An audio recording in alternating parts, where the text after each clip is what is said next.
There's plenty of button pushers. People who make movies, they're looking for collaboration with other human beings. AI is a tool that helps that process. It can't actually take it over.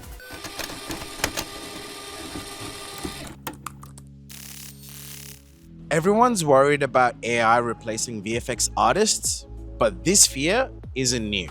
Better software and hardware, that is the democratization that technology brings. So people from all around the globe, from anywhere, can access this stuff, can make portfolio work, create short films. They can present themselves to the industry that at one point was pretty much a closed industry, which also means that the stakes are raised. So it's not just who can use the technology, it's actually, well, who's a better artist, who tells a better story. That comes down to intent, creative choices, relationships, and fitting into a broader creative network and environment. I think the human part of VFX will always be communicating the brief with the client, with the director. These discussions are human discussions.